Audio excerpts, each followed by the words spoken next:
So why did I decide to make this video? In a nutshell, after watching the Hungarian Grand Prix, in my humble opinion, the shine and lure of Lando Norris, seen as a championship material driver, has continued to fade based on how this season is playing out. As of now, and I'm willing to change my mind, but as of now, I believe Lando Norris has not demonstrated he has it in him to be a championship contender, like a Lewis Hamilton, Max Verstappen, or Fernando Alonso. That's the TLDR, but stick around as I give you my rationale and some data to back it up. We will come back to the shenanigans that played out over team radio later on, but let's provide some context as to what has been building up to the Hungarian Grand Prix. So let's start with some hard facts, statistics in this case. Here is a list of the current driver lineup for the 2024 season. Here are the number of Grand Prix starts, the number of wins, the number of podiums, and finally let's divide the number of wins by the number of podiums. Let's arrange the table based on the last column, which explains as a percentage of podiums scored how many times are they in first place. We will ignore the drivers who have not won a race yet, as they are in back marker teams, paid drivers, or the ones who are just not good enough. Excluding those drivers, what do you notice? I see three clusters of data. 13 to 17%, then 25 to 33%, and 52 to 57%. Then there is Lando with 5%. Doesn't that seem odd to you that someone who is seen as championship material is scoring so low compared to the rest of them? Yes, he does get on the podium, and those are second and third place finishes, but a top driver needs to come first to be able to maintain and win a championship.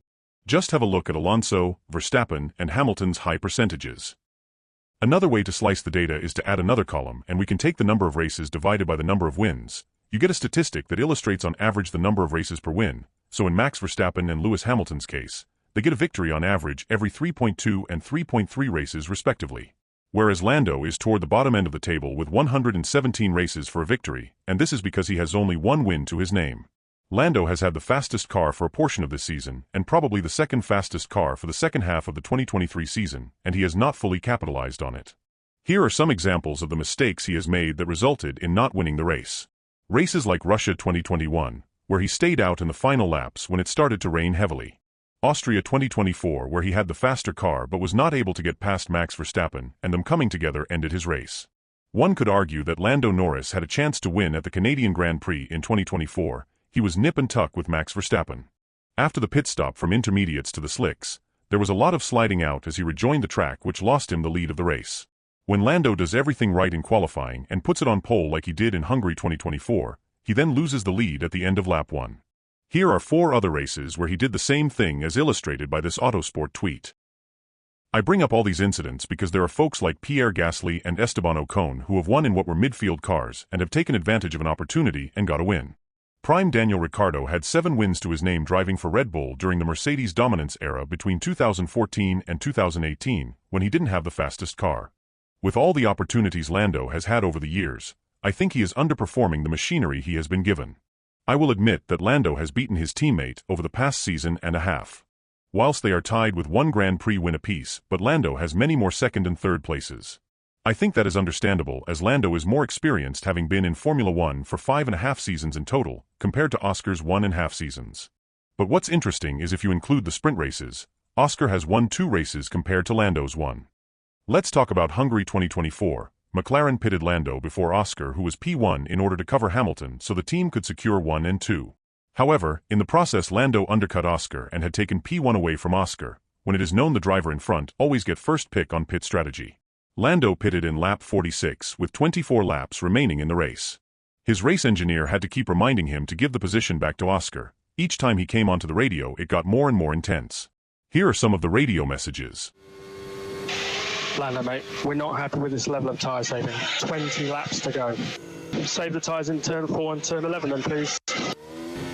Thank you. We're happy with that level. Okay, Lando, the position behind is Oscar's 3.8 behind, then Hamilton and Leclerc are 12, and Max is right behind him. We need you to save more tyres, please, and we do want to let Oscar through. We should have boxed him first then, surely, no? Doesn't matter. I mean, it does. To me, maybe. And Lando, we still think you're using the tyres too much. Turn 4, turn 11, and the rear's exit, turn 6, turn 9. Oscar's 3.5. I know you'll do the right thing. And Lando, Hiroshi is stressed about the tyre energies. Turn 4, turn 11. It's going to get boring. Okay, Lando, 10 laps to go. We think both cars are using their tyres too much. just remember every single Sunday morning meeting we have. Yeah, tell him to catch up then, please. Lando, he can't catch you up. You've proved your point, and it really doesn't matter. He's on much bigger tyres, on pressure, he's good. I mean, I would have tried to undercut anyway. If I didn't, I would have gone low. Mate, we did the stop sequence in this order for the good of the team.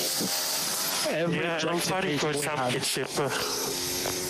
Okay, No, I'm trying to protect you, mate. I promise, I'm trying to protect you. Possible debris, turn 1. ACS button press, please. And Lando, the safety car window is closed. And Lando, there are 5 laps to go. The way to win a championship is not by yourself, it's with the team. You're going to need Oscar, and you're going to need the team. Lando, there is no threat behind. Hamilton is 20.3, then Leclerc, then Max. If there's a safety car now, it's going to make this very awkward. Please do it now. Yeah, you don't need to say anything.